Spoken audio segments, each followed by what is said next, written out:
Hello, hello, hello, I am Child of Night. So, Halloween's coming up. I think I'll celebrate in a cool sounding way. Every odd day of October, I'm going to be doing one narration. One creepypasta every odd day of the month. And it all will close out on October 31, where I read a kind of suiting title. Either way, all of these creepypastas will have one theme: Halloween. What I mean is they'll all be in the Halloween section of the Creepypasta wiki. Today, well, after this little intro, you will be introduced to the actual first of these projects. That being the narration of 7 Gates of Hell. And with that, I'd better close off before this video gets overbearingly long. So, with this, I say, so long, farewell, auf Wiedersehen, and good night.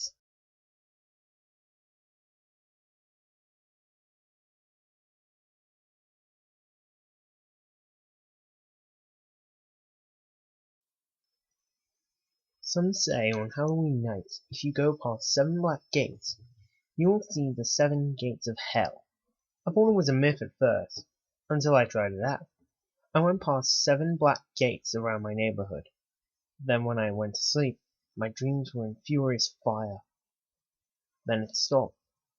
There was a man, tall and bulky. His eyes were rather squinted, which showed he was old.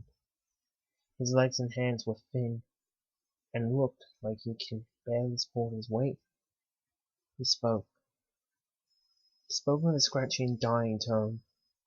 He said, "Emo clu alt et neves setag for le."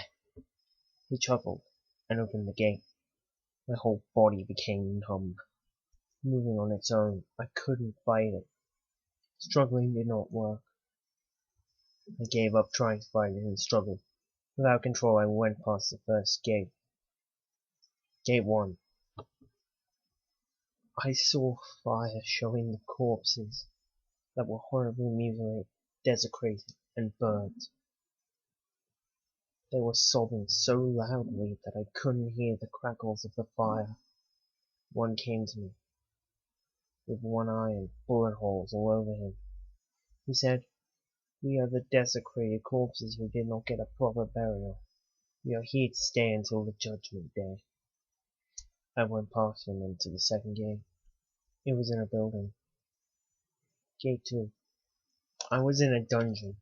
There were people tied up, screaming in pain.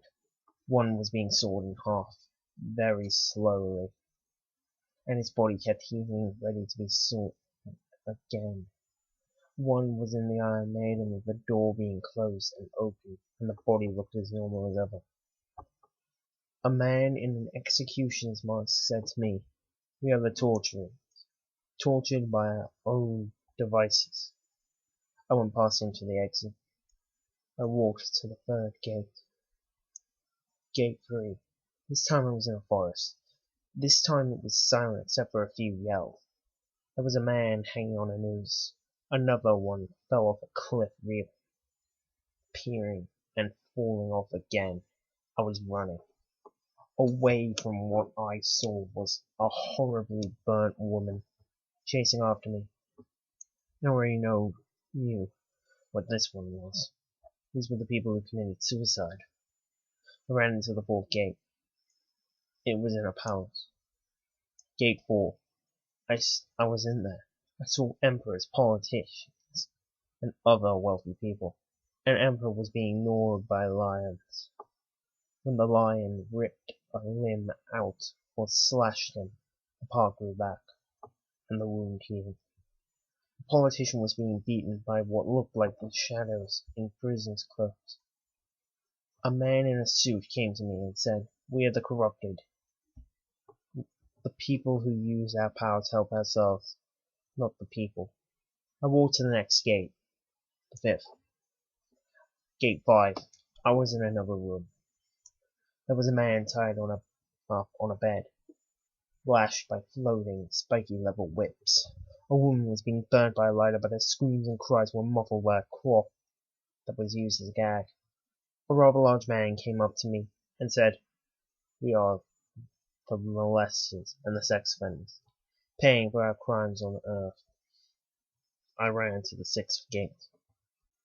I was in gate 6. I was in a room again. I saw a man and woman being stabbed, their wounds healing almost immediately. Another person was being buried alive, and another being hit and jabbed from a floating metal bar. I knew who these were. They were the people who were murderers, being harmed the way they killed their victims. The exit was the 7th gate. The final one. This nightmare is almost over. It's almost over, I said to myself. Gate 7.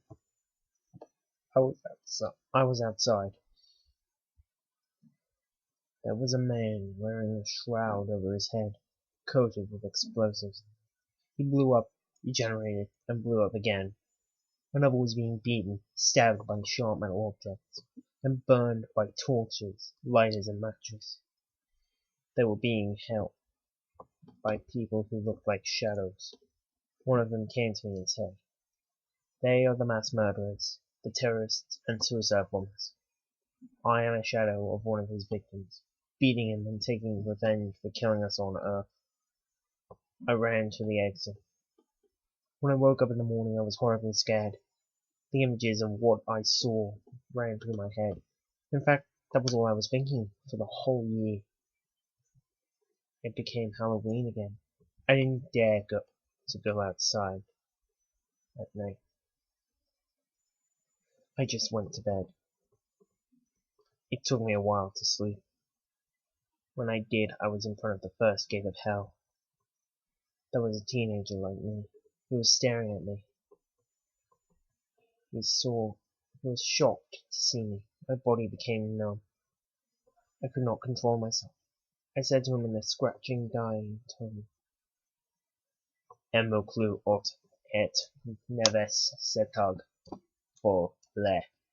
I chuckled and opened the gate for him. After he went inside, with an expression that looked like he was fighting something and struggling. I looked at myself in a goblet filled with what looked like blood. I saw the gatekeeper. I became the gatekeeper. In fact, I am the gatekeeper.